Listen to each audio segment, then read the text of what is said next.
30 minutes para mamili ng exchange gift.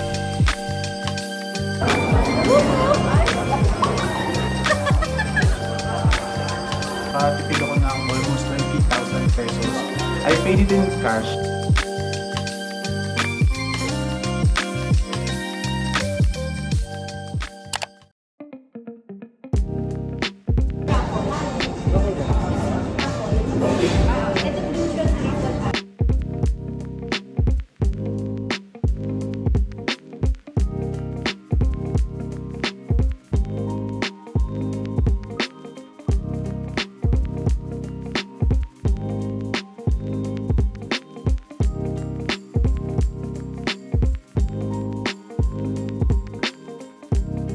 Hey guys, ito kami sa Mama Luz kumain. So, order kami nitong Lucio na carbonara, All Angela na tomato-based spaghetti, prosciutto, tapos yung complimentary bread.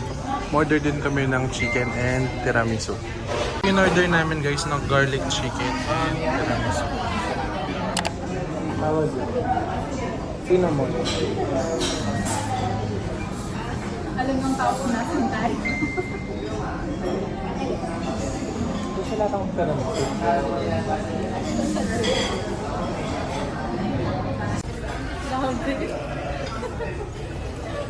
Hindi na kasi yung resibo. Akala ko nababash na kami. Pangalan pala nung cashier. Guys, so tapos na kaming kumain.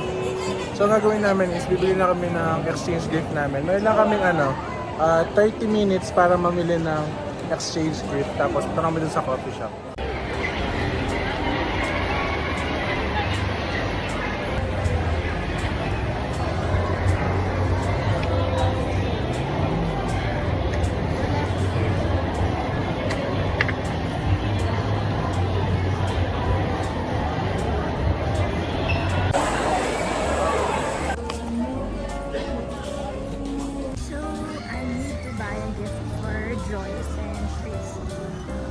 So, ito niisip ko kay Joyce. Cute necklace. I think nagustuhan niya. So, ayan. Ganda. So, I got it. Yes! And then for Casey, since gusto daw niya ng H&M gift card. Ito na lang pinili ko. Okay, hindi ko na sila kasama. Let's go to the department store to buy them gifts.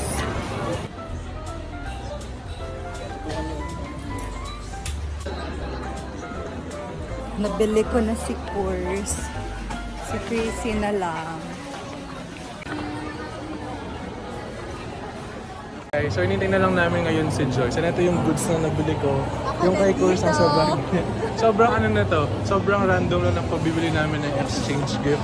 And as usual, wala pa si Joyce kasi nahabol na naman siya. Si Joyce yung tipo ng friend mo na kung hindi laging late, meron siyang nakalimutan gawin kaya lagi siyang humahabol.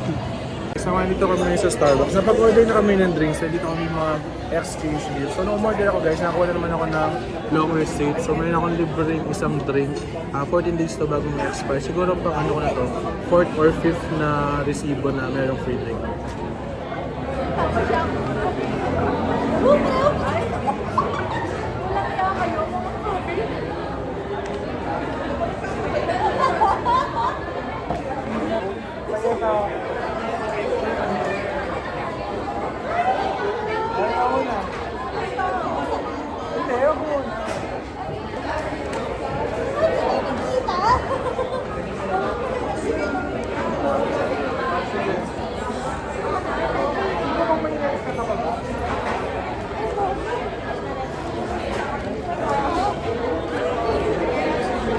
Tingnan mo yung kulang. Tingnan mo yung kulang dyan.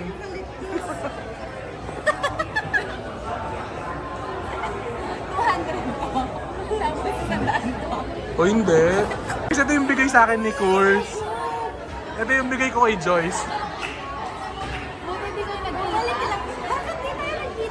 Hey guys, what's up? So kakauwi ko lang ng bahay. Papakita ko sa inyo yung mga binigay na regalo sa akin ng mga kaibigan ko. Sobrang spontaneous na to guys. Kasi yung exchange gift namin, on the spot siya. Kasi di ba yung ibang exchange gift, bibili ka na tapos dadali mo siya sa mismo dinner nyo or sa party nyo. Kami hindi, bigyan namin siya ng twist. Kailangan namin bumili ng regalo on the spot na 300 peso worth. So nung una, sobrang nakaka-pressure kasi 30 minutes lang yung allotted time namin para bumili. Tapos sobrang daming tao pa sa SM and hindi mo alam kung ano yung ibibigay mo sa mga kaibigan nyo. So ako, ang naisip ko is gift card kay Joyce, tapos yung scented candle kay Cora kasi yun yung parang nire-request niya. Then ito naman yung na-receive ko. Ito, gift card din siya from H&M. Galing naman to kay Cora. Same din ako ng binigay kay Joyce. Ganitong ganito, pati packaging and envelope. Tapos kay Joyce, nabigla ako kasi binili niya talaga yung gusto kong cleansing balm from Vanilla ko. Ito kasi yung ginagamit ko pag nagre-remove ng makeup o kaya nag-double cleanse. So binili niya talaga ito, out of the budget siya. Parang around 600 pesos to, pero pinush through pa din niyang ibigay. Pakita ko lang sa inyo yung itsura niya, guys. So meron siyang scooper, tapos ito yung mismong cleansing balm. So nakakatulong to, guys, to remove your makeup o kaya if gusto mo mag double cleanse dahil galing ka sa mga extreme activities or galing ka sa initan. Sobrang perfect itong Vanilla ko. And also, guys, gusto ko lang pala i-share sa inyo na bumili na ako ng bagong phone. This one is the iPhone 15 Pro Max 156GB in black titanium. Pinabili ko to sa US kasi mas mura siya doon. Nakatipid ako ng almost 20,000 pesos. I paid it in cash. Ang binayaran ko is yung SRP ng phone plus yung $100 na tax niya. So ito yung tsura ng phone, guys, and sobrang ganda niya. 5 days ko na siyang gamit and pinaka nagustuhan ko yung camera niya kasi marami na siyang ibang mode compared dun sa iPhone 11 and makakatulong talaga siya sa paggawa ko ng content. The main reason kung bakit ako nag-upgrade, guys, is yung iPhone 11 ko, 2GB na lang siya. So hindi na nagkakasya yung mga pictures. Nagdi-delete ako every now and then. Minsan nag-uninstall din ako ng apps pag nagka-travel ako. So sabi ko, kailangan ko na mag-invest sa bagong phone.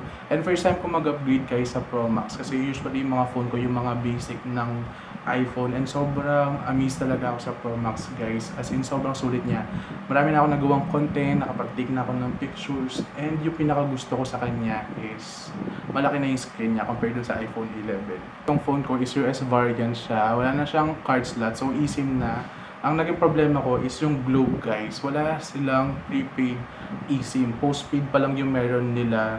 So, hindi ko magamit yung cellphone ko. Parang pang-internet ko lang siya. So, nag-decide na ako na mag-shift ng telecom. So, ang gamit ko na ngayon is smart na siya. Meron na silang eSIM.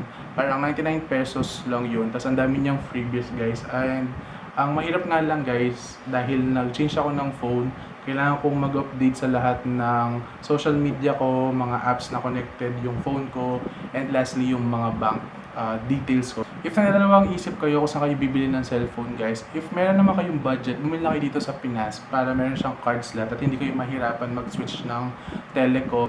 So that's it, guys, for today's episode. Sana nag-enjoy kayo sa comeback vlog na to. Alam ko it's been 4 months since my last upload. After kasi nung Taiwan trip namin, guys, medyo marami nangyari sa buhay ko. Hindi ko na nakayanan pagsabay-sabay kaya I decided to stop filming and vlogging. Pero sa 4-month period na yun, guys, marami din naman nangyari sa buhay ko. Nakapag-travel ako with my friends. Yun nga lang, hindi ako nakapag-vlog.